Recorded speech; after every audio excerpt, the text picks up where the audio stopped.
existence. Hello, everyone, and welcome to the Radiant Black Podcast. This is a podcast focused on Radiant Black and everything Massiverse. That means Radiant Pink, Rogue Sun, Dead Lucky, Supermassive, probably soon to be Radiant Yellow, Radiant Red.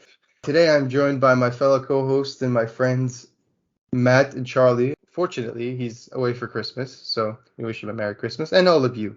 How's everyone today?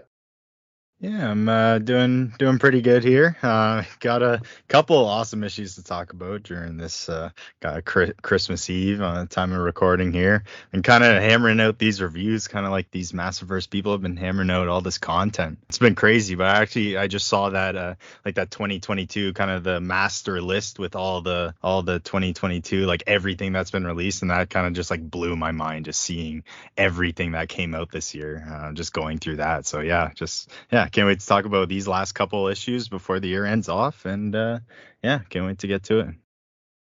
Oh yeah, I'm excited too. I'm always happy to talk Rogue Sun. It's no secret that it's at least my second favorite in the Massiverse. Like it's coming for Radiant Black spot because I really like the supernatural and what the story's doing, and I'm excited to talk about these two issues that I feel pair very well together. Yeah, we got a twofer for you this time. Rogue Sun number 8 and number 9. So the Hellbent saga, really. So yeah, Rogue Sun number 8, writer Ryan Parrott, artist Abel, colorist Natalia Marquez, letter Rebecca Carey, covers by Luana Vecchio and Francesco Mana and Igor Monti, production artist Wesley Griffith, logo designer Phonographics, editor and designer Michael Basuto. And let's dive into it. So yeah, we're going. I like the start for this issue. It's a lot more ominous. We're beginning with a fan favorite villain for this series. Suave is sitting in a chair. He's clearly waiting for someone. It looks like someone he's about to blackmail, but it turns out to be one of his henchmen. It's interesting because his henchman's trying to back out of just doing like this whole life of crime. You know, he has a family. That he after the auction house, it seems like, which Matt mentioned before this. That's from the first issue where Dylan first encounters Suave and gets his ass handed to him. That he wants to lay low. That's when Suave just pulls down his shirt and you see this like handprint of a burn on his chest, similar to the handprint that's on Suave's face, ironically, without the mask. So yeah. It's always maybe there, right? maybe Suave should have got it in the more like low key spot. I don't know if like they got a choice or whatnot, but yeah, it's kind of just I don't know. At least William can hide it a little bit. Look at the helmet though. I think it's just when the helmet's on. I don't think it was a mistake because there is a part where he's looking without it on with the mask off.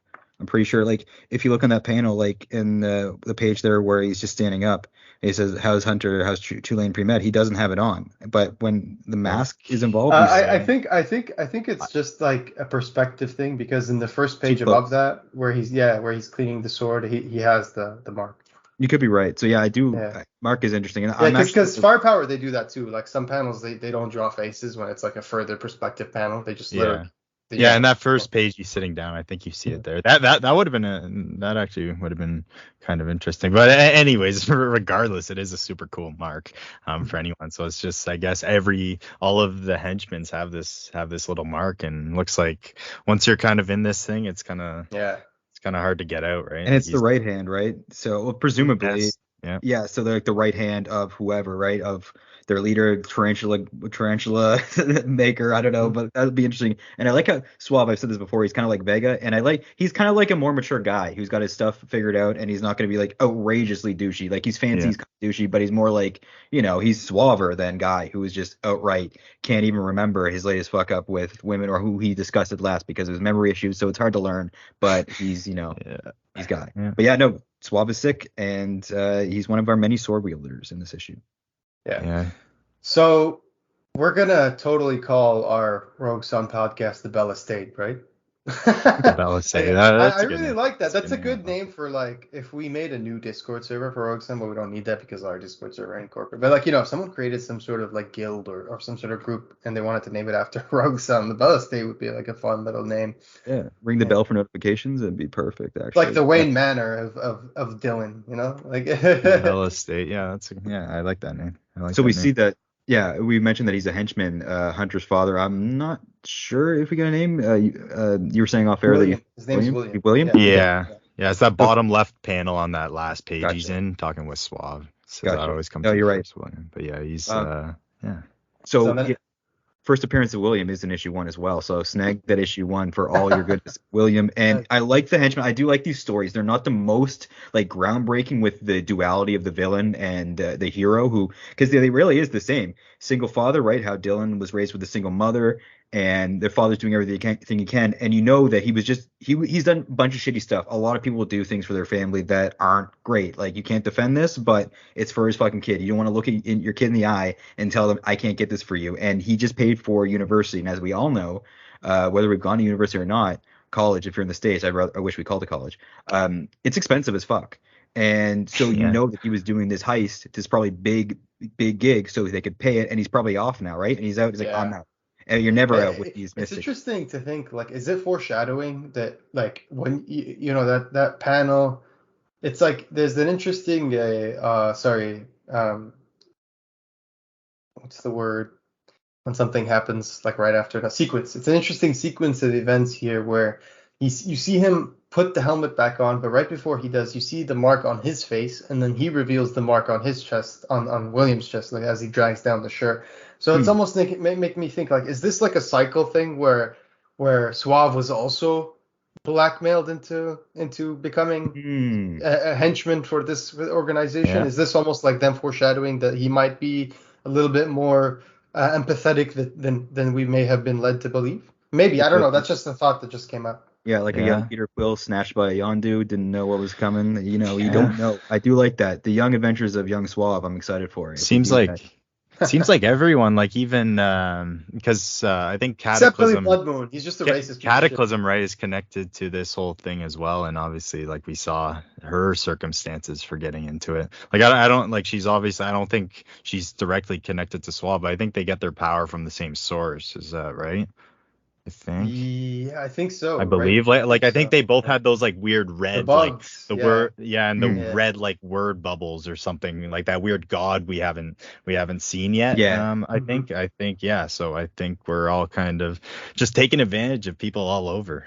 But it's kind of it's cool to see everyone's motives. But yeah, no, it's good that freaking we'll get to it. But that weird Conchu looking detective freaking thing later on that was pretty interesting. I love that. Yeah, that was cool at the aviary, or at least the guard, the doorman to the aviary. Also, like Luke Cage, how'd they get Luke Cage in this fucking issue, right? Like, no, I'm just kidding. But like, there's no way you're not thinking. It's funny that Brock is the message. Like funny. Brock definitely takes joy in pushing Dylan's buttons, and you know he plays it cool. Yes. Like you know like he's not really enjoying it, but you could tell like there's a part of him.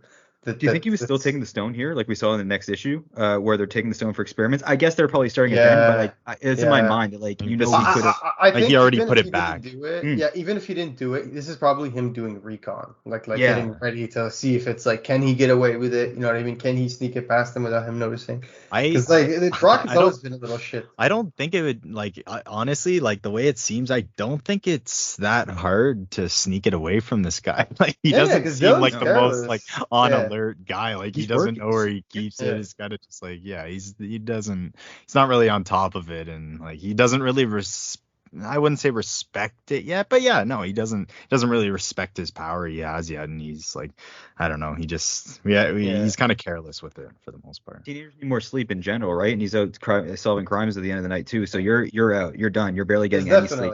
Yeah. It's a sense of entitlement.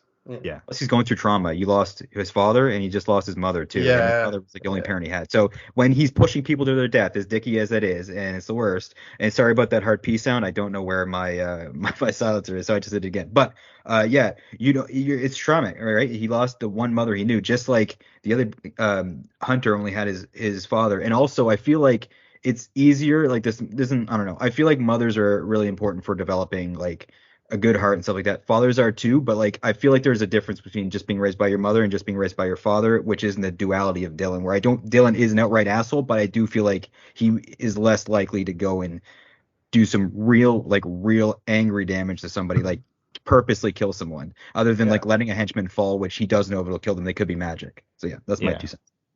Yeah, it's interesting to see, like, you know, I forget her name, but the stepmom, is it Gwen? Juliet, I think it's Juliet. Juliet. Oh, Gwen. So. Okay. Yeah, so Julia is Gwen's the actual mom. Yeah. So Julia, so it's interesting to see that she's taken on the role more of being like the guardian now that like Dylan is, Yeah. and it doesn't even seem reluctant. Like part of her seems to enjoy, like obviously she'd rather, part of her seems like she'd rather not be doing that, but part of her seems to be Hmm. enjoying having, yeah, Juliet having Dylan as the new rogue son, and teaching him in a lot of ways. It's kind of reminiscent of her having to teach Marcus some of those lessons back in the day. She's And like a life coach, Alfred, yeah, basically. Yeah, and I she, like she's it. she's strict too. Like she's telling him like you're gonna have a tutor, you're gonna have to do well at school, you're gonna have to be like in Mm, shape. Like she's the one keeping it together for him. And uh-huh. this is where I say like Dylan's entitled, because she states like I got one more surprise for you, and she gives him the car that he wrecked a few issues Yeah. ago with Billy Blood Moon. And that's what he says like, look, I don't want to seem ungrateful, but wouldn't have been easier for you to buy me a new one? And that's where she kind of like side eyes him, and she's like, I thought this one might have sentimental value. And then he's like, yeah, that's what the smell is, sentimental value.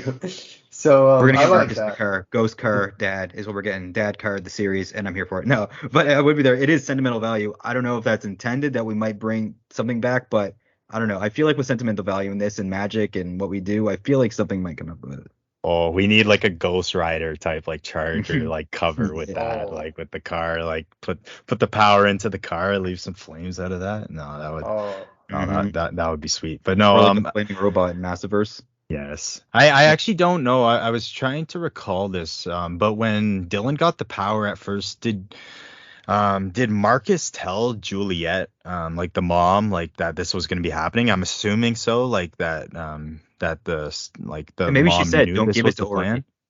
Maybe she's like, Yeah, "Don't give it to Ori or the others because I don't want my kids to I have to deal with think so. this." Like maybe this was like maybe she's known for a while. Okay, like if anything happens, I'm gonna be training Dylan. Like she's known this for a while, so I'm kind of wondering that as well. Like if this has kind of been her role, she's And been and I like, kind and of the stronger you get, the stronger it makes you. So physically, if you're stronger mentally, I assume as well, you're better as Rogue Sun, which makes sense when yes. you say it out loud. But it's nice to get it explicitly said here.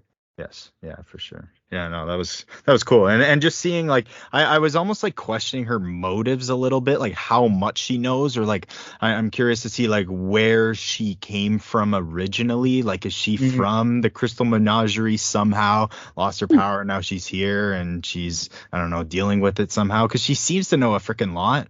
But at the end, why would like what yeah, what like if Marcus left Dylan at first, like why would he just go to a different family? Like what circumstances led him to that? So that's what I'm Okay. that's what I'm Yeah, kind like there of could curious about.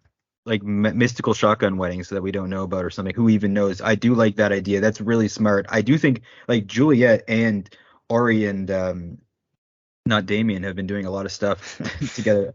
I've been doing a lot of stuff in the background. Like they're fuckers. They're like Wednesday and Pugsley going around like doing magic. It's like and I get it. You want your dad. This is your birthright as a superhero thing. It gets passed on to your like half brother you don't even know, who's like lazy and doesn't really appreciate it and is kind of an asshole. So like the motivations are all intact. I really like this multi-layered story where everyone's motivations make sense, even if their actions don't always, because they're teenagers, which is the ultimate thing when you're writing, or young kids that just like I want my magic back and stuff like that, and I want my dad and I want the one piece I had of him, which is sad. So you get Ori's been doing some fucked up shit, but it's like this is the last, and you can still talk to your dad. Someone's holding on to the last way to talk to your dead parent.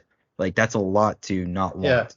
And like there are a lot of assumptions. I don't want to spoil anything in case. I mean, we'll explicitly say it now. Full spoilers for both issues 8 and 9. So don't listen to this Hmm. until you've read issues 8 and 9. But Okay. we do see, like in hindsight, we do see that Ori and Brock aren't necessarily trying to take the power of the stone and transfer it over to them, but they're trying to bring back Marcus so that Dylan can actually be a better Rogue Son, which I thought was very interesting. Like I thought that was an interesting subversion.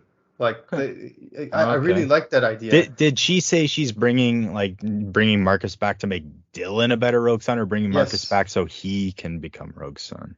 I think they said they're bringing him back to make Dylan a better Rogue Son, because they're not bringing him back like to life. I think they're just bringing his like spirit back to the stone or whatever. Oh, They okay, okay. banished him, right? Oh, okay, Because yeah, she says, what does she say? You saw what happened to him tonight. He needs dad, and this is the only way to get him back. And then he says, Ori, are you sure about this? Okay. Yeah. Okay. So yeah, I guess they have the good intentions in mind. Because yeah, we all know Dylan would never go for this. Like he Yeah. just wants nothing to do with the guy right now. Definitely. So yeah, like it's interesting to see now. We're back at school, and these two issues, I've really liked the pacing in these two issues because they have some more structure to where we bounce between Dylan's problems at home, Dylan's personal problems as Rogue's son, and then Dylan's problems as a student, with his friends and family, or his friend because he only has And one friend. Homecoming. Yeah, and Homecoming, of course, which Can will we be name next issue Homecoming and every issue with home in the title afterwards, please, Ryan? If you wouldn't mind, that'd be great. And especially in retrospect, when trying to like talk about a specific movie or issue. No, okay, but yeah. Anyway, no, you're right. I do yeah. like the way it reflects this. And Byron and Reggie, I feel like these two issues, those things really came to a head with Yeah, at least with Byron. Reggie, poor guy. Yeah, but Like he came Byron's back. there. But he came back. He's just never done anything wrong. But yeah, he just Byron's there, just like, doing his part, trying not to get his ass stuffed into a locker. And then Reggie just comes and he's back amongst the living. Welcome. He's like excited to see Dylan. He's just like, keep walking, Reggie. Remember, not friends, right? How could I forget? And I was just like, man, that's brutal. yeah, like Like, he didn't. I don't know. Like I even like went back because I forgot. I was like, what did he do? But I like he didn't even like the mom ended up ratting him out, and now he's just mad at Reggie, Yeah. right? He's just yeah. mad at Reggie for I think the it just, principal I finding think out. that's the irrational, like teenager emotional. Oh yeah, 100%. Yeah, like Ryan's trying to show us that at the end of the day, like this, I think that's what I really enjoy about this. Is like at the end of the day, they are teenagers, and there is some of that pettiness, some of that like like exaggeratedness, some of that like the hormones and everything. And Oh yeah. you see that here, like literally right in the next half panel or half page where Byron's like, please, I can't, I don't want to go to the. Then he's like, I need my wingman, and he's sitting on his desk being a bit of a douche, and that's when the instructor is like, we're meant to sit in our desks, not on them, and he says, sorry, Mrs. Donovan, must have watched Dead Poets one too many times, but I'm in prime listening position now, He's like, ma'am. what a I was douche. just like, man, like, yeah, that's 100% douche. But even in the next page, where right after class, we see that he's out by his car waiting for Vanessa, he's still trying to do everything, to win her heart, but not in the right way. He's not approaching, he's still being like a bit of a toxic masculine douche, to be honest.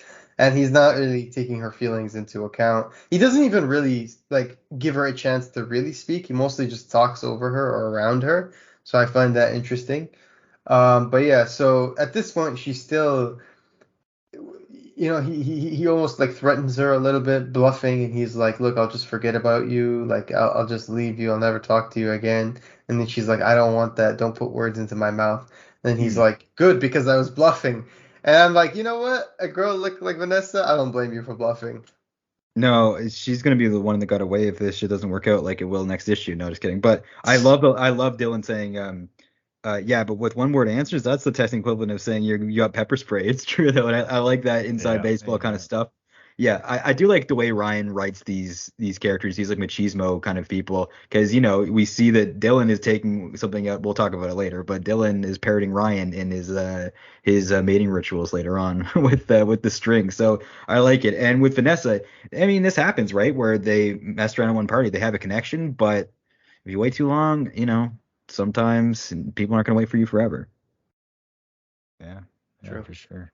And just doesn't change, right? Like I think like she's been wanting or just trying to like get him on the right path for so long, or that's kind of what it seemed. And it's kind of Yeah. just at that point where it's like, okay, he's just kind of gonna be the way he Yeah. is. Kind of. Yeah, it's like Nelson and Lisa. He doesn't have a parent home. She kind of feels bad for him. They've probably known each other for forever. I mean, he puked on her at a party or some outhouse incident, right? So we don't know what 100%. happened. But yeah, she knows he's a fuckhead, basically, for lack of a better term. He goes around, he makes mistakes. He's an asshole. I like Dylan, but he's basically treats his friends, quote unquote, Reggie and Byron, as like Michonne's, dead husband and brother there, right? Like the chain next to them with the jaws cut off, so they're harmless. Like he is he treats people like pawns in a chess game, and it's gonna come back to bite him as like it will next issue with the way he treats Mhm. people. So a lot of it is based on the treatment and the cycle of treatment, right? Rogue's son, the family, he doesn't know a good relationship. He hasn't seen a healthy relationship. How the hell is he Yeah, supposed to figure yeah, one out from scratch?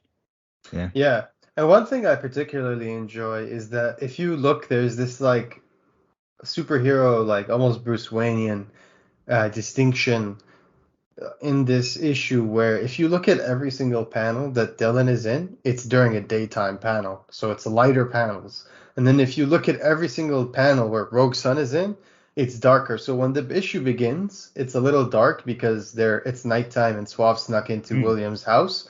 But right as they go back to the Bell estate, it's morning and he's being awoken, from his sleep, and he goes outside and you see it's light, light, light. But as the issue gets darker, or as the issue progresses, it gets progressively darker. So when he's talking to Vanessa, it's like, the sky's changed a little bit. It's like it's during the day clearly. But then when they get to Suave's uh, a plan at the top of the location where he's trying to gain access into the aviary, it's nighttime. The issue's a lot darker. The colors have toned down, and even Rogue Sun appears. So I thought that was a really cool touch. And I just want to say this whole part, like with the aviary, with the bell, and this is Yeah, the this shit was I live awesome. for. This was Yeah. freaking awesome. These are the best Yeah. 2 pages of the issue, like in my Oh opinion. yeah. Like just the door opening, seeing the red kind of like splash out of the door, but then like the next page, like Rogue Sun's entrance too, just looked It's amazing. like Moon Knight. Remember when they go to the Dua or whatever it's called, when they Yeah. have the guy with the boat.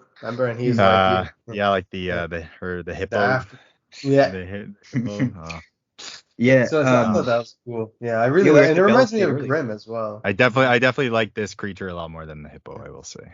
Oh yeah, no, this was Wow. such a cool page. Coloring was incredible. I love the eerie red that pours out of the dark, like almost signaling some otherworldliness. You know what I mean? I mean, because it obviously is otherworldliness, but I just love how they conveyed it. I love the crows. There's just suddenly like a murder of crows Yeah. appearing as the guy, makes his way through, and even the guards with the guns are shook. But I was surprised at how calm Suave remains, despite like how creepy everything. He Like knows what the he's guy doing. comes through. There's hostility here, right? The guy says like, what's his name? I demand Dorman. Yeah, so the Dorman comes Dorman. and he Oh. says her rules are clear, mortal, because Suave demands an audience with his mistress, and that's when he says her rules are clear, mortal. None who have been marked may enter. And then he says, and then Suave replies, really? But how exactly do you expect to stop us then, little star? I just thought, first of all, calling someone draped in full black, like wearing a plague mask, you know what I mean? Little Star. I thought that was an interesting choice from Suave, but also the confidence in that moment to make a threat to someone who looks like the fucking Grim Reaper. I just love this whole page, man. Awesome stuff from the entire team here. Yeah, that was awesome. So I guess that means like all the power that this I don't know who we'll call them, the person with the red word bubbles, but the person with the red word bubbles who's giving all the powers to people, all those people who are marked are unable to enter the realm of this being who's giving them the power, which is kind of interesting, kind of keeping them out. I don't know if like they physically can't enter, like if it's actually like some magical shit, or Hmm. like he's actually just saying no, I'm Yeah, gonna he I'm says gonna he says keep you you have to out. be marked. So you have to earn the entry, I'm assuming, if you have to But be it says marked. none who have been marked may enter. Oh, okay, So so you no have one to who's be not marked. marked. So Yeah, like that okay. means, which is weird. Like you Yeah. would think it's the opposite. So Rogue Sun could enter, I guess. Like anyone. So maybe he's exiled. Yeah. Maybe he did something and he's exiled. Or maybe he's marked because he already got the powers and he's like trying to get Yeah. it I again. guess we don't. Yeah. I guess we don't really Yeah. definitively know what that mark There's is a could have yet. been a spell, right, to keep all those marked out, right, because of something bad happening. There's a lot of stuff to parse with that, and I think it's Yeah. interesting. No, Yeah. 100%. And let's hear your thoughts, listeners. What do you guys think? Email us at radiantblackpodcast@gmail.com or message us on social media. Let us know. Be part of the discussion. So yeah, the it's interesting because right as Rogue Sun shows up, he kind of interrupts the party. He makes there's a fiery entrance landing into the thing, knocking the two guys on their asses, the two henchmen. And that's when Suave drops the bell and it shatters on the ground. Then the doorman turns to him and tells him, "Tell your master the quill is not his to possess, and any who come for it will not leave the aviary alive." So maybe that's why he's marked. Maybe they've tried to like steal or gain possession of this quill before, and they've been exiled from these lands. And this is me just like throwing conjecture out there, speculating. But yeah, I love that. I love just the whole like ambiance of this when he turns around. He says, "Our business is concluded." Tell Yeah, Okay, so Yeah. okay, so tell your master the Yeah. so is so I guess the person with the red bubbles is actually Suave's master, so he's Yep. not inside the door right now. No. Right? No. Oh, okay. Yeah. There's two different types of Yeah. beings playing a chess Okay. game, Yes. right? And then so it I looks thought like the red bubbles was in the door, but no, he must be outside of the door, like on Yeah. another team, trying to. Mhm. Yeah, okay. Hey, who knows? But no, there's a lot of pieces going around, but I love it. I maybe really Yeah. Suave's leader could have rebelled a long time ago, and he's the one making the marks, or the quill has the power to mark people. It's like, no, that's one of, that's like, it's like Lucifer fallen angel shit, and he's got his own little, there's a lot of rich stuff to Yeah. play with, and also like Finnegan Root does deals, and like the Doorman looks like someone that would do deals too, like the Crossroads Mhm. Demon and Supernatural. Eric Kripke's on the cover quote for freaking, Volume 1. So there's a lot of that. I feel like, Parrot definitely likes the horror elements and the supernatural stuff, and I like that. So there's a lot of places to go with this, and we'll have to chart it. 100%. And I like that this fight right after between Rogue Sun and Suave is basically the rematch that we've all been waiting for Yeah. since issue 1. You know, the one-sided fight where Dylan just got his ass handed to him. And this fight is pretty one-sided, like, to be honest with you. Like, Dylan just, he says, I like this because he says such ameliorated confidence. Now let's see if you've learned anything since our last encounter. He takes a swipe at Dylan, and Dylan's like, I don't know who Amelia is, but I just not like, that's funny. He's like, yeah, I've picked up a few tricks here and there, and he's just schooling Suave at that point. There's this amazing page where he's just like, make every punch count, and he just like gives him an upper right hook to the face, and Suave's mask just shatters. The fire in the background, epic stuff. Is that not a Shoryuken? That's a fucking that's like Ken Masters gonna be pissed, and I'm happy. That's a fucking Shoryuken, a flaming Shoryuken. So yeah, how did I not notice that? I'm dead inside of it. I didn't know it was a flaming Shoryuken. Thank you. But yeah, that's fucking sick. He's learned his shit. He can like before he was just punching. He's learned to pee on purpose to take to quote Invincible, which I'm happy to be getting a season 2 of. Yeah, he's doing his shit and he's learned. And Suave underestimated him. He's like, this is a kid. I beat his ass. He couldn't learn in that much time. But Dylan's got a team. He's like Conor McGregor, well not Conor, the new Conor McGregor Patty there, where you got your team. You got your team to make sure you're good. You got your marketing. He's still reckless though, and we see he knocks one of the henchmen straight down into the hole, and he doesn't even like do anything about it. He's just like, work on those life choices, buddy. Just leaves like what? And then that was pretty reckless. We see, I guess Luke Cage has taught this guy a few new tricks. Oh, he definitely the training's paying off. Right? Like him feeling like Vanessa when it's like a few things, because especially when you reread these, like you look at it between this issue and next. This issue, like a lot was going in his favor. Like he just got the car back, he got the Sunstone back. Vanessa kind of gave him a signal that there might still be a glimmer of hope there. So like he's feeling confident, and that's reflected in his ability to kick ass. But you're gonna see in the next issue where he's on a downer, he's feeling like shit. He gets some bad news, and that's reflected also in his fight. So I thought that was very interesting. That it still very much shows you he's a teenager, because emotions dictate a lot of how he's acting. Yeah, I love this too, and I also love like when Rogue Sun kicks the guy down, like you see William like under the mask, and it's just like you don't notice it, or I didn't notice it the first time, I just assumed it was just a random henchman. It's kind of hard to tell like right by the face, but then like when you go back to the hospital scene and just like seeing that little moment pays off, that was just really cool. Seeing one of those moments, it really reminded me of like Zdarsky's Daredevil when he messed up and accidentally like killed the guy, and all the ramifications that came from that. So yeah. Yeah. I like that Dylan and Ari could probably go to the same hairstylist. They could probably get. Yeah, I was just thinking that. Yeah, and it makes sense.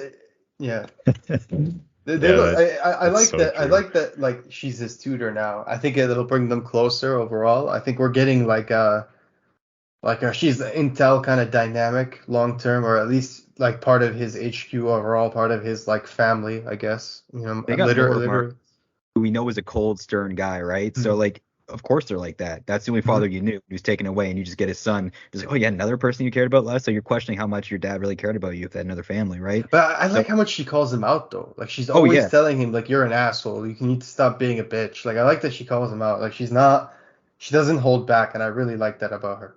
About Ori. Yeah, that's definitely what he needs. sometimes you need people that know you and call you out on your bullshit, right? Like I have that in my life where it's like, hey, like I know you're just hangry or whatever right now and stuff like that. Or hey, you fucked around. You're being like this. Like next issue we got another talk like that. Or is that right here where yeah, she calls me a bitch in the next issue, right? Yeah, next issue. Yeah, yeah, Yeah. but yeah, no, it goes. These issues pair together really well because it's it's a lot of the duality of that and showing that. Yeah, part one of two for Hellbent. And it's interesting because I actually really like what's being set up in the next page as well at the hospital. When we go to Crescent City Medical Center, we see that Dr. Marsh. William, yeah, William was found from a crime scene earlier. He sustained internal injuries. Obviously, we go back to the hole and Dylan tossing the henchman into the hole, who is obviously William.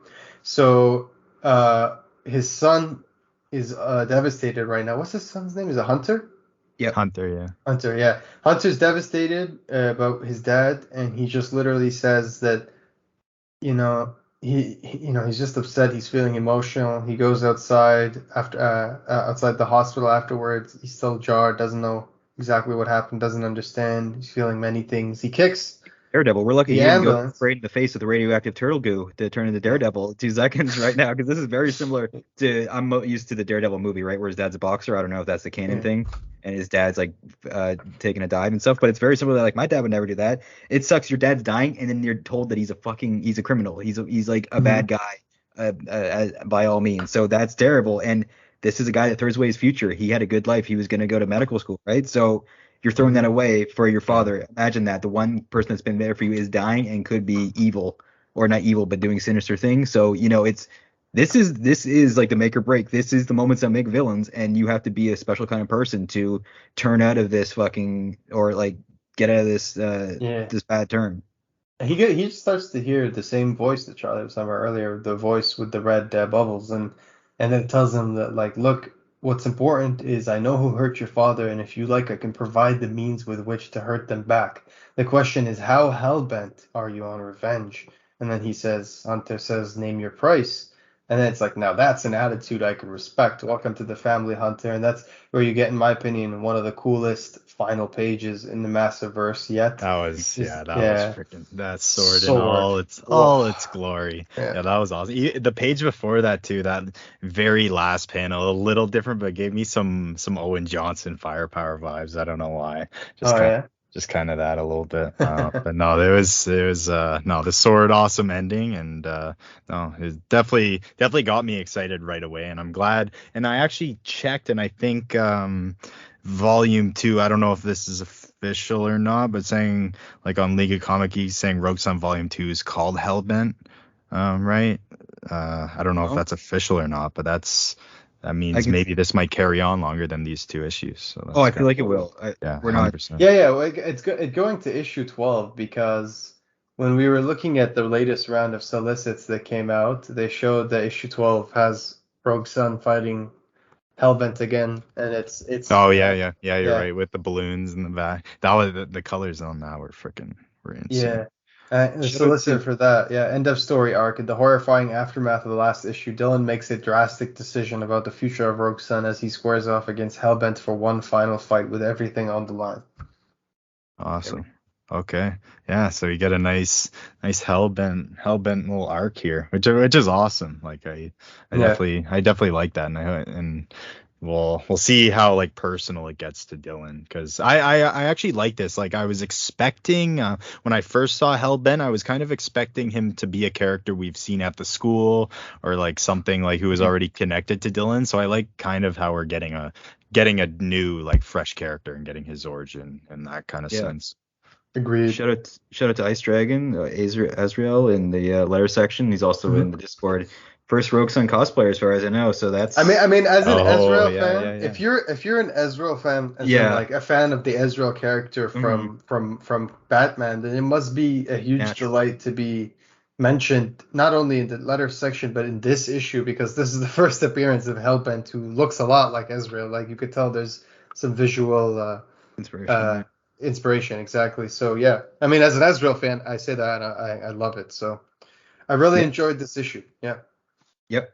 It was fun, and Hunter's on the hunt more. He's hellbent now, and issue 9. I like the cover of 8 a lot, where it shows Dylan through the mask. I like that you can see the agony he's going through. Well, it looks badass. And this cover for 9 is nice too. The cover A, where you see the sword, he's under the sword, and Dylan is looking back at like someone is like, oh, this is my fault. I might And that actually happens in the book too. Like he's Yeah. holding his arm because he's going to get stabbed there. Like I don't like when covers are super misleading, like when they have two characters fighting and then it never happens in the book. But I appreciate that this book that cover is almost like a snap of the fight that's going to ensue. Yeah. So we open on this issue, and Dylan's looking everywhere on the carpet. Teenagers are always here. He's looking to get stoned. Wait, mine are the gutter guy. Never mind. He's looking for his sunstone. Just to mention, the only difference between this issue's creative team and last issue's creative team is that we have Marco Renna doing art instead of Abel. Honestly, honestly, replace pretty seamless. Like a little different, but definitely pretty seamless. Like it was, very enjoyable. Very enjoyable. Yeah, I would love to see more of Marco Renna on the Rogue Sun. But yeah, we're back at the Bell Estate, and as you can notice, it's Dylan and it's the daylight again.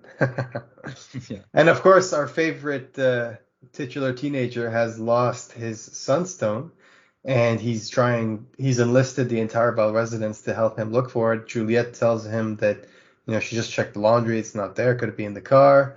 Or he says that, she found some French fries that are older than her in the car, so thanks for that. But then we see that Brock actually has it and that he found $5, so he's going to keep that. And he gives the sunstone to Dylan, and Dylan's obviously ecstatic. He tells him, it's the same couch. We found it inside the same couch cushion where you play all your video games. Hint, hint, douchebag. Like, I just thought that was funny, like, call out, Gamer. Hashtag gamer, exactly. And that's when he's telling him, like, that's when Dylan's like, okay, I got my ball yarn, I got my sunstone, I'm out of here. So you see him equip the Rogue Sun power, and he heads out. That's where Juliet says, you guys got to hurry to school because you don't have, a sunstone to give you power to fly.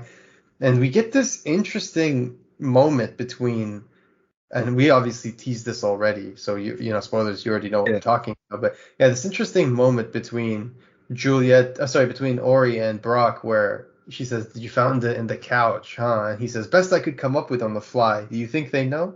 And Ori says, I doubt it. Even if they do, trust me, it's what's best for him. So, immediately when we read this, I thought it was going to be something sinister, given, like, we already saw Ori try to kill, and Dylan brought this up last issue, right? Like, he tried to kill them with the magic and everything a few issues ago. So, yeah. Well, it's dangerous to do stuff on the fly. Sometimes bugs in this world come to you with magic powers or hell requests to switch your souls, as we saw with the Firefly in the last issue with Hunter. So I do like the wordplay in that. And it is, these guys are always up to no good. Like that little look there, he looks like Tim Drake, or he looks like one of the Robins there for sure. In that little panel with what's the name again? It's not the little brother. Brock. Brock, there we go. Yeah, of course, Eddie Brock. Yeah, he has that look. I love that look. And him and Ari, it's interesting to see what cahoots they're up to. And it's always, maybe it is for a good reason. We don't know. We'll find out. Yeah. Yeah, no, that was good. But even I remember Ari also thought sending a demon after him was also a good idea, and that ended up not going too well either. So no. I don't know. Yeah. On the next page of the high school, we get a Wu-Tang shirt. That's definitely the Wu-Tang that the guy on the left has. I love it. Wu-Tang's for the children. It's for comic fans, for everyone. I, too, love the Wu-Tang. So I just had to point that out. And it's legally distinct, which is our favorite kind of showing Wu-Tang, because we don't want Ryan to have to pay for it. You can tell this issue is very similar structure to last issue, because we have the problem set up at the beginning. We have the high school relationship moments again throughout the middle, third/middle of the issue. And here we are. Except it goes well. And Byron's too late, too, like with Vanessa. He's too late, but he got the date. Yeah, but it's for like fucked up reasons when we look at it later. If that is indeed, if he didn't lie to Dylan, and if he told him the truth, because I wasn't sure if he was just saying that to him just to get him off his back. But yeah, so we see Byron, and he goes to this pretty girl with glasses, and he tells her, he's asking her out to the dance, and he says, like, Amanda, I'm only doing this because Dylan gave me two options: either ask out the prettiest girl in school or sleep in my gym locker. And I don't want to do that again. So he's like, I don't really expect you to say yes in a million years, but just thanks, And he said, and she's like, taken aback by it. So she's like, she found it sweet, you could tell. So he's like, oh, he asked you to ask the prettiest girl, and you chose me. So that's where Byron's all like happy and he's smiling because he goes to meet. Huge W. Huge Yeah, win huge for the W, guy. Huge exactly. Oh win yeah. for the guy. Yeah. You know what I just realized? We got this. We have Byron doing something against his will, and Dylan's forced him to do it. And later on, Dylan's being forced by Hellbent to go do stuff against his will and get the bell or get the quill. Yeah. So yeah, there's yeah. duality of that. If like, hey, you know how dicky it is to force people to go do stuff against their will for your own gain? Yeah. Well, Yeah. here you go. Here's your own medicine, and it tastes like hell. Yeah. Weaponizing consent. That's honestly because I remember when we first saw the picture too. I think my first guess was I thought Byron or one of these kids were gonna be Hellbent or turn out to be one of those villains and just like going Oh to my rage God. against Dylan. That would have been funny. He's pissed off so many people, right? They're like, Oh, I know. who is Yeah, it? I know. Who has the chance and who wouldn't take it? That is Yeah. yes, that is very true. I love the expression when Dylan's like, she did? Well, look at you, Casanova. How the hell did you pull that up? I just love the expression on his face. It's like so hilarious. It feels Yeah, so, and he'll take you know. credit too. Like he's a piece of Yeah. shit. This was so he wanted him to fail too, and the guy's just like, oh, look at you, Casanova. And he might even start to get a little jealous of Byron soon too. If Byron actually does well and is in a happy relationship or something, like he'll get Oh jealous yeah. of the person he's been bullying. Oh yeah, Oh, I already know that's gonna happen. Yeah, and then that's gonna be funny. That's the gonna be next page we have this funny like string trick that basically Dylan's trying to be cute and coy and ask out Vanessa in a very, cute teenage way. And it turns out that Ryan Parrott actually did this before. And so yeah, this is like a story from his childhood, and this is something that he did for another girl, and he asked her out in a similar way, and apparently she said yes. So if you want to hear more about that, learn more about that, just go to his Twitter. He tweeted about it when we were talking Yeah, about the issue. Brian's parroting himself. Really, it's amazing to see this happen, and it's nice. Like Vanessa almost gets into shit for it though. Like yeah, like the teacher's yelling at her like, Miss Myers, like I have a class to teach, so you've got 10 minutes to complete this little string maze, or you'll be spending homecoming in detention. So it's like you're already on the bad side there, you're already like on the minus. The mug was a nice touch too. I'm a teacher. What's your superpower? We've all probably seen like a shirt with that logo or whatever. So in this comic, it's perfect that like the superheroes, his superpower is being a douche and being too late right now, and like he missed it. So I like that finally, and he had to say the bit too. Like he kind of knows he's like, no, I have to get the pun in as well as making you do all this string stuff. I'm sorry for stringing you along. Like, well done, Ryan. Like. Well, I do that. If I did that in real life, I would also put that in a comic because it is pretty cute. And I was even thinking of like how much of Ryan is in Dylan. Like obviously, whenever you have characters, like a part of them, at least a little bit, a minute detail has to be a kernel that came from you, or a way you're playing out a little exploration of ideas and stuff like that. So Yeah. I feel like Dylan might be like 30% Ryan. Yeah, that's true. Yeah, we see that all the time, like even in Radiant Black, and we see like Melissa's putting like some of like other characters, but a little bit of herself too, and BB in that. But no, this was you gotta respect this. This looks like a lot of freaking work. So yeah, gotta respect that for sure. But Vanessa doesn't go for respect. as well. Yeah, it doesn't go as well Yeah. for Dylan. No, she's just like shut him down completely. Not only does she have a new boyfriend, but we'll find out later that her boyfriend is so hot that like girls from other schools apparently know What about what him. course. was Reggie? Yeah. What if she was dating Reggie and he just went to beat the shit out of Reggie? Oh, I mean, God. at that point, he's already lost if for other reasons entirely. But we won't even go there. Well, yeah, we'll get to that. So I find it interesting here. We're at a bank, Crescent City Bank. We see a clerk working, and she gets a new Critter. a critter for her menagerie there with the That's little definitely animal. a reference. Or they're Yeah, you're making us that- think of the the Yeah, that's what exactly, and that's where we get an interruption to the bank events because Hellbent has broken the window and is basically he's attacking the bank, and then we're back to Ori and Dylan who are where she's tutoring him for school, and he's in a really bad mood obviously because he found out that Vanessa is dating Pashan, Yeah. who Ori tells him is that hot because everyone knows him. Even Yeah, they're not in the girls. same school, but he's like Yeah. just in like the greater area. People just know that he's a good-looking, like sports star. Probably people go to these basketball games or something like that. Or you see them, or on Facebook, someone has like Yep. 2,000 friends and they're like Yeah. good-looking or popular, right? Exactly. Yeah, it's probably smaller town too. Like it's not like there's that many schools or whatever. But yeah, I just found that like really funny. It took me back to being like a teenager. And we almost see like some camaraderie blossoming here between Ori and Dylan. Like they may even yet become friends. So she tells him just flat out, she's like, "Look, you've been kind of a bitch when it comes to Vanessa." And he's like, "Excuse me?" And she's like, "Stop. You know I'm right, and I shouldn't tell you this because it's like against girl code or something, but."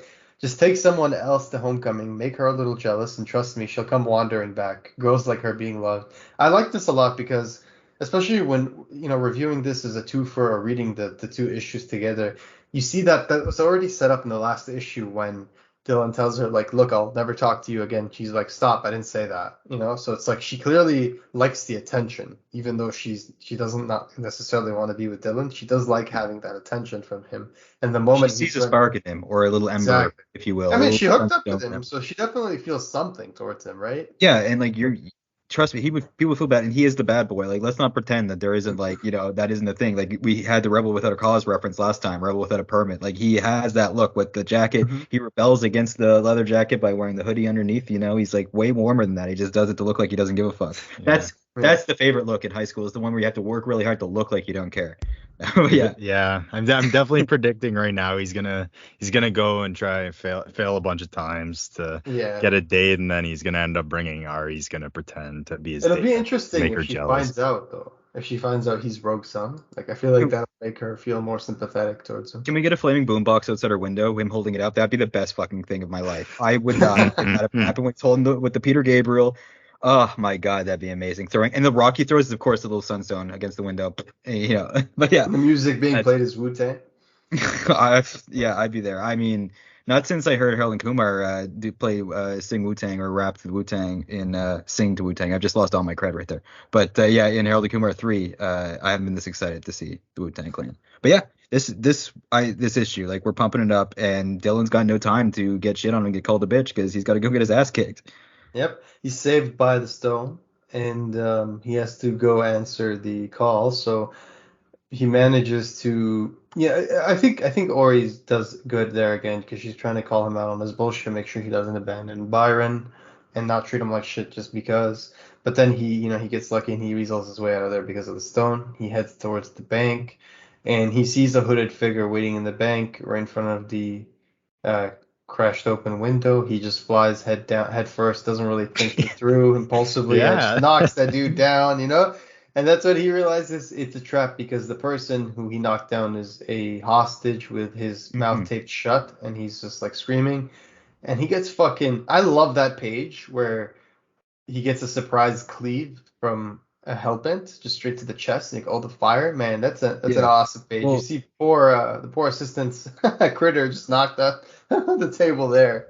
yeah, every parent wants their kid to be better, have a better life than they are. And as a villain, I mean, Hellbent's already doing a better job as his dad. He had more scholarly opportunities, and he learned how to be. I mean, he's more clever, right? Like that. I don't think that's something his dad would be doing. His dad, for no, his dad was like a henchman basically. Like he was a heavy. He was just like he's numbers. Whereas Hellbent is the main guy doing the main thing and cloaking your enemy and like tricking people. This is a more clever enemy than Rogue Sun's really. He's more clever than Billy Bloodmoon, at least, at the very least, is what I'm trying to say. Yeah.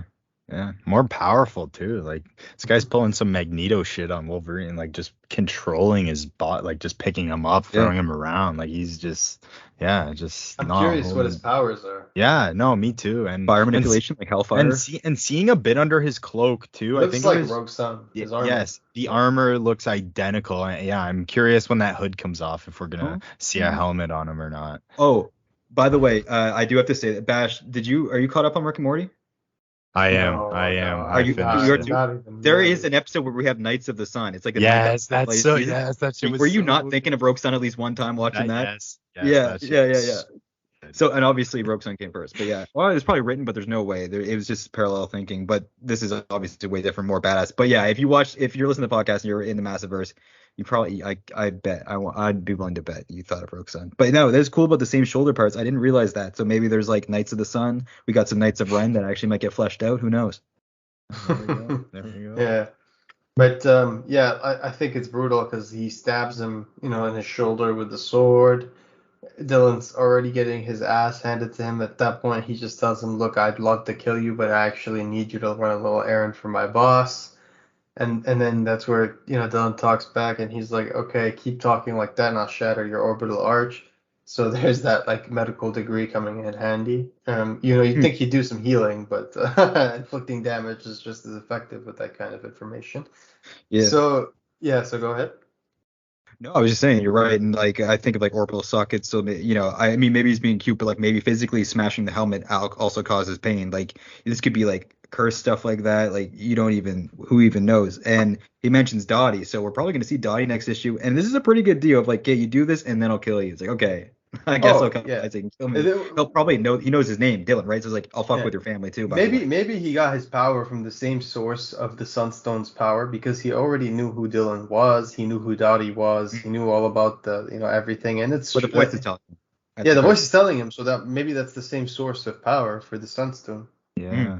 or It's maybe it's like a crazy. rival faction or It's just something. crazy how like yeah, I'm curious like what he can control. Like if it's like a yeah, if it's I'm guessing it's just like specific to Rogue Sun's powers. It's not like a Magneto thing where it's like just metal or something. Cause yeah, we see that like we see in that page and like my favorite part of this fight where like he touches him like on the mask and just like starts crushing it. Like it starts creaking and like Yeah. kind of just closing in and like crushing on his face kind of.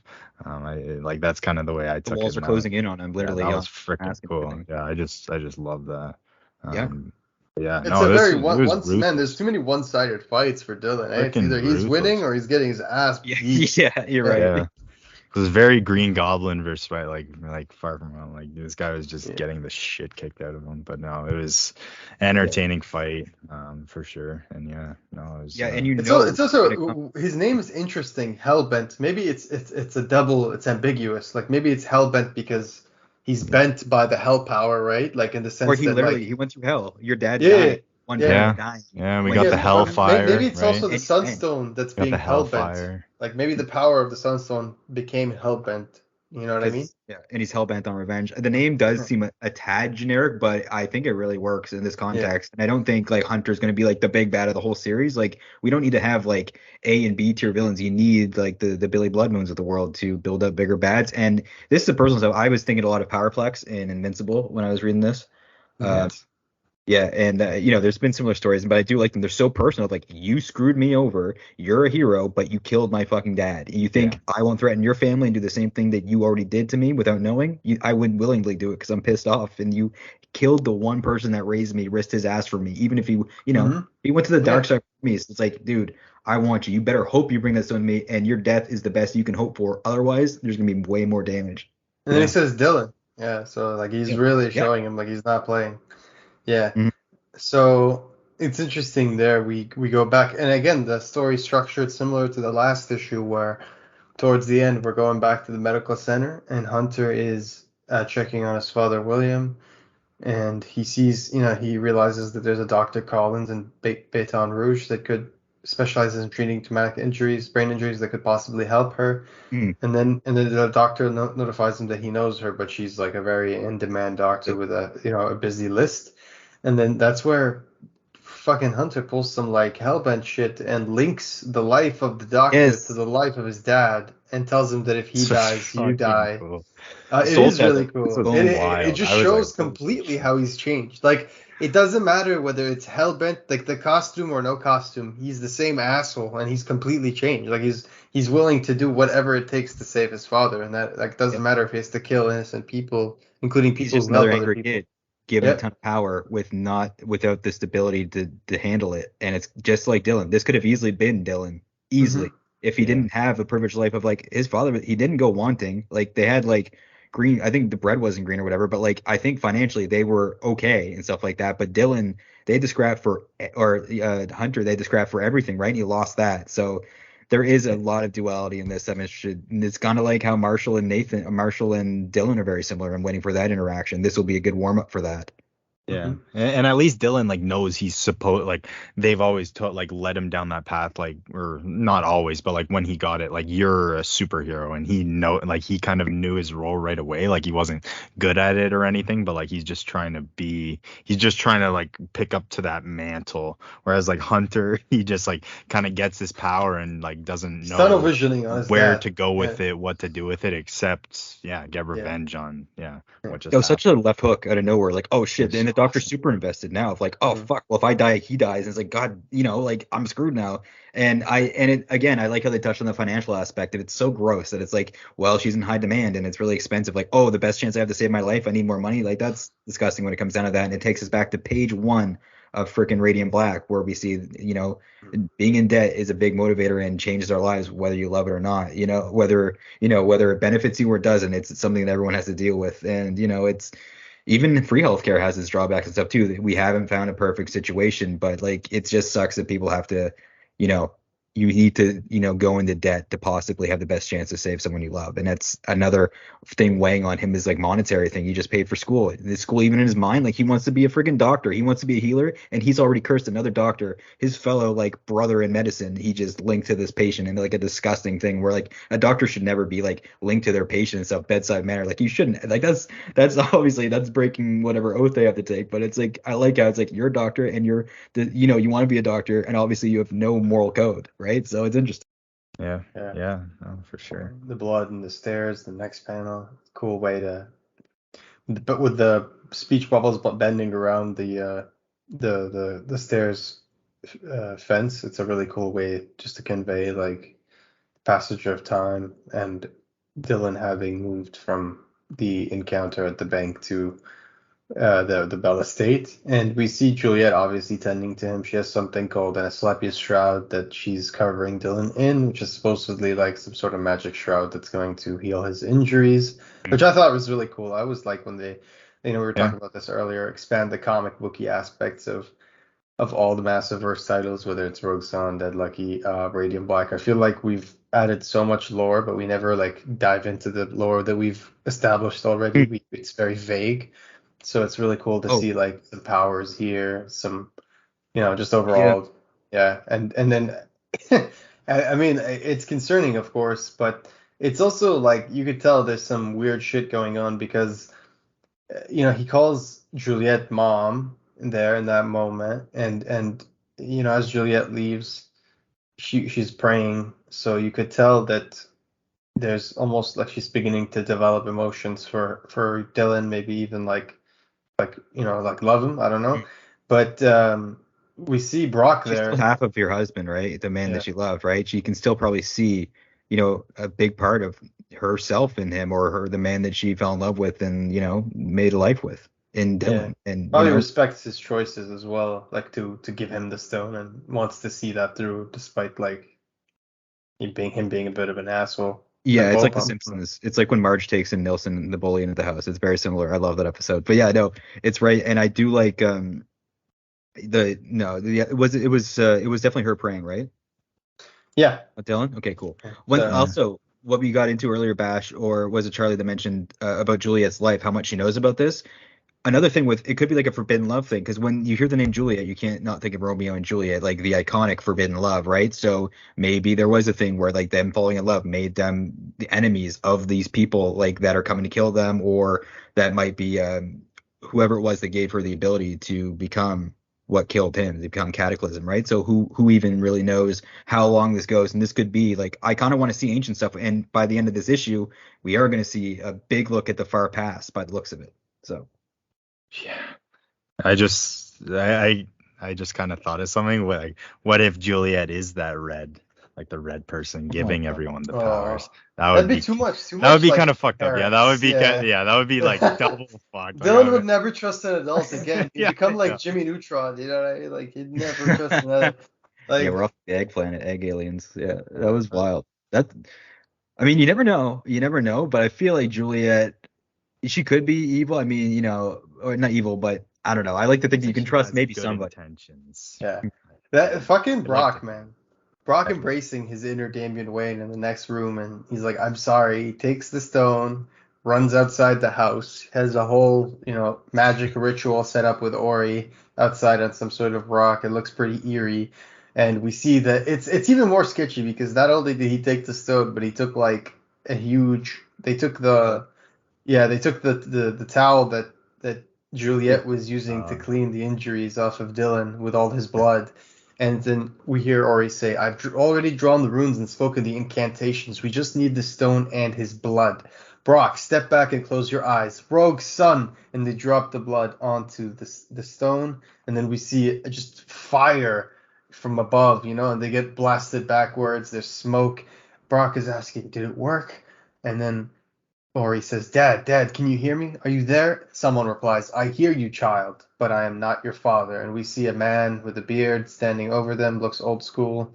And it's curious. I'm like, maybe this is Grandpa Bell. Maybe it's like the first wielder. Maybe not even a bell at all. Maybe it's the first wielder of the Sunstone. Who knows? But I'm very excited because Ryan Parrott mentioned in the past, when we had him on during our last interview, and even between then and now, he's mentioned about how one of his favorite comic books is the Immortal Iron Fist run by, I believe it's Ed Brubaker and David Aja, if I'm not mistaken.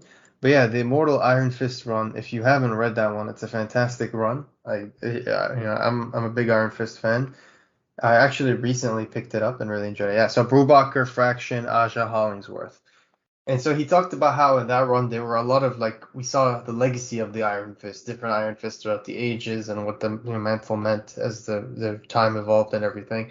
And he said that he wanted to explore something similar in the Rogue Sun. So I'm thinking obviously this is something along those lines, and that makes me very happy. I'm very excited. What did you guys think of that last page reveal? Yeah, that was pretty crazy. I was thinking for a bit. My first thought was definitely Marcus's dad, for sure. But yeah, it's kind of weird seeing his clothes. He looks kind of I don't know, from sort of medieval, or I don't know, where he could be from, but I was also thinking because the bell is it's such the Rogue Sun is such a family thing, it's passed down generation from generations. And I don't know if if it has ever changed families. I think it would be cool if it has never, if that's been just the legacy to just keep it with the family forever. But maybe this is another version of his father. Maybe on every Earth, these crystal menageries or whatever, there's a version of his father, and the bells are the Rogue Suns on every Earth. Kind of what I mean. I don't know. Definitely a lot of possibilities for sure.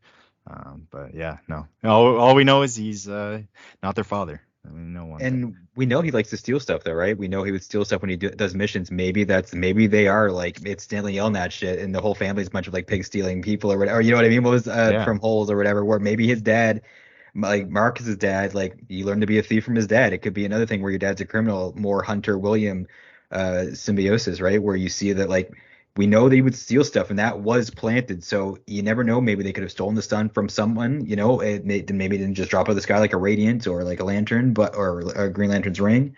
So yeah, we could be in a spot where they stole it, and I want to see this lore. Maybe we get a full issue in the past and learn the history of, not next week or not next issue.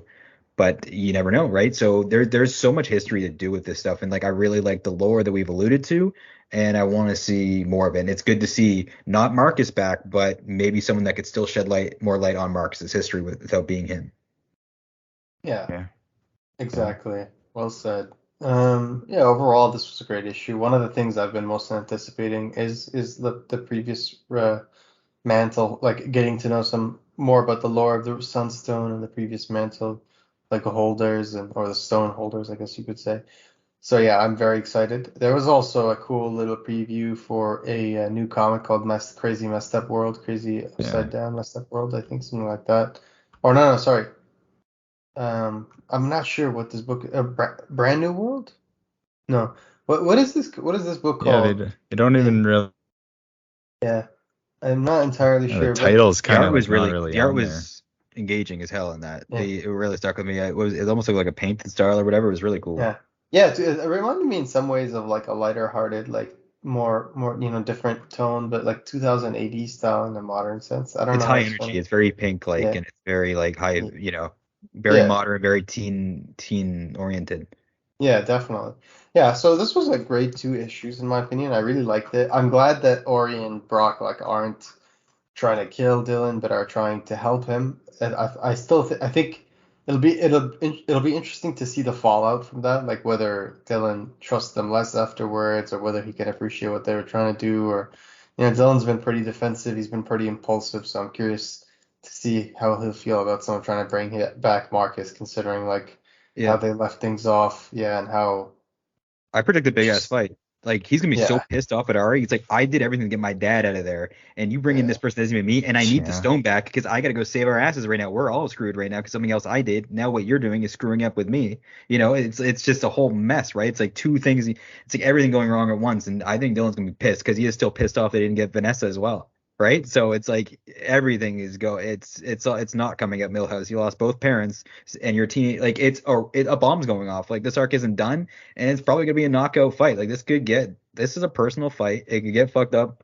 on with Hunter and Dylan and on the family dynamics. And you have ancient, you're hoping for Jarrell, but who knows how good this guy could be, right? So it's yeah. rough. It's true.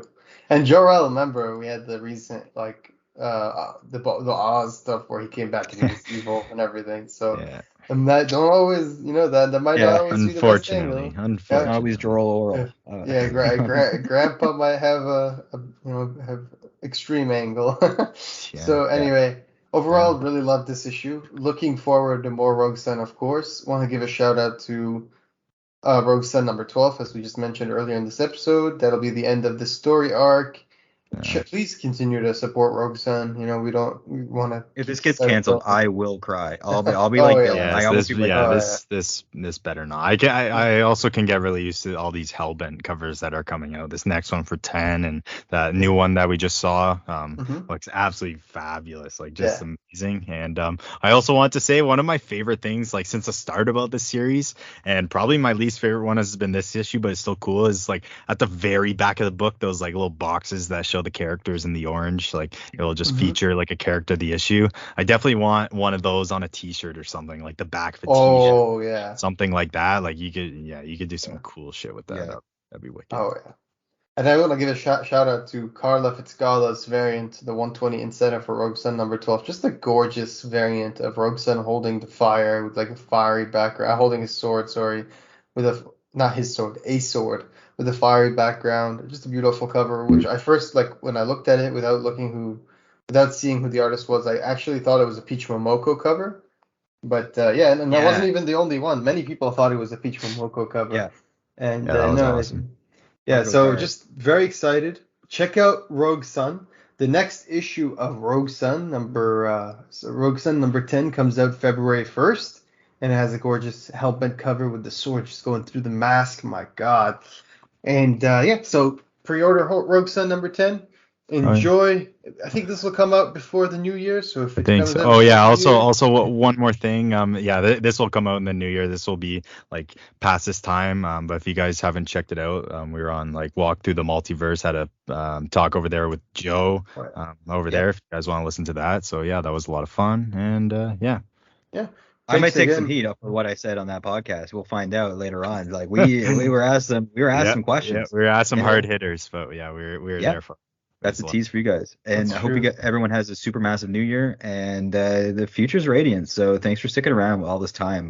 We love it. Yeah. We got some Patreons to mention too. Yeah. So check out our social media. We're on Twitter, Rating Black Pod, if you want to join come on for an episode or just talk about Reading Black Massiverse or anything like that. Check out our website. We have a reading guide. We have like all the social media accounts for anyone involved with the Massiverse, like the actual characters and all that. So if you're new to the Massiverse and you want like a nice guide, we have a lot of cool resources on our website. And yeah, I want to give a shout out to our Patreon, Reading Black podcast on Patreon. You can support us if you would like, and we want to give a shout out to our patrons, Noah, Patrick, and now actually Joe, who is our most recent patron. So Joel's Comics. No, Joe Gennaro. Oh, From thanks. yeah. So Thanks, he's Joe. actually he joined the highest tier. So thank you very much, Joe. It was very Yeah. nice. Yeah, amazing stuff. Really, it put a smile on my face when I saw it. So Just give us a review, an honest review, or liking and retweeting links and stuff like that always goes a long way. And we know you guys that are out there doing it all the time, and it's so appreciated. Just the support, it's amazing. kick off 2023 with a list on the best of 2022 Masterverse and some things we're excited for the future. So be looking forward to that sometime in January. We're excited. Thank you guys for a wonderful 2022, and we'll see you again for 2023. Stay radiant, everybody, and remember, giant goddamn robots are coming.